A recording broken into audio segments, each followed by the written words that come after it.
This program has been brought to you by Alpine Bank. Dedication you can count on and experience you can trust. Alpine Bank, member FDIC. You're watching Durango TV News. I'm Deborah Uroda, sitting in for Wendy Graham-Settle, who's on an out-of-town business trip. During the height of the backpacking season in southwest Colorado, more than 100 people a day will ride the Durango and Silverton train to its water stop at Needleton, where they start the 6-mile trail into Chicago Basin.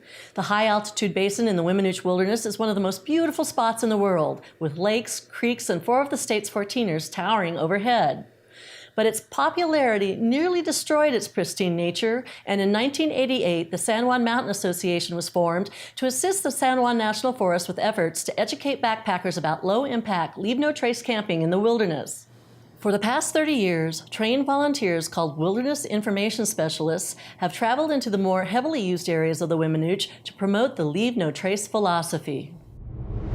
Typically, I'll backpacking in the Weminuche 2-3 times a summer and spend 4 to 5 days up in Chicago Basin and try and make sure that people choose well on their campsites and treating the trail properly. Teach them a little bit about the mountain goats that we have covering all over Chicago Basin in the summer, and answer questions on climbing routes for the 14ers in that area, and occasionally help with rescues. Roush, a longtime mountaineer and former owner of Pine Needle Mountaineering in Durango, is one of the founding volunteers of the Wilderness Information Program. As the state's population has grown, so has the number of hikers who hope to bag all 4 of the 14,000-foot peaks accessible from the basin. And more are coming unprepared for the wilderness. Oh, I've run into people trying to pull their backpacks up the hill on wheeled vehicles that they, were bicycle trailers at one time. We have people that come in with suitcases.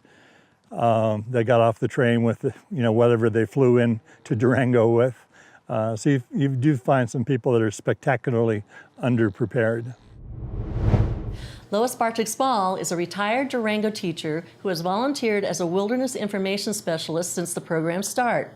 She takes pack trips with her 2 llamas, Sparky and Boomer, to the busiest areas in the National Forest to educate users about low-impact hiking and camping. I'm an attractant with llamas now because people first want to know about the llamas and take pictures, and then I have them kind of cornered and I say, well, take a little break, take your backpack off, and we'll talk a little bit about where you're going and safety issues and how to pick a campsite. And so I pick trailheads that are busy, but then I also like to do what I call pleasure trips and go into areas that aren't as busy. As the number of people using the forest continues to grow, so does the number of conflicts, and Bartig-Small says she'll continue to educate new visitors to the forest. There has to be constant education about learning trail etiquette. And there's a lot like Trails 2000, they try to promote it. San Juan Mountain Association promotes it. Wilderness rangers with the Forest Service are always, reminding people to have trail etiquette and courtesy and communication on the trails. So, because it is a safety issue, especially if you're outside of wilderness with bikes going really fast. And coming up on the back of a llama or a horse or a person or a family. The San Juan Mountain Association has expanded its programs over the years to include trail maintenance, family education programs, summer youth camps, cultural programs, and stewardship programs to protect cultural sites from looting and vandalism. But the Wilderness Information Specialist Program remains as its foundation.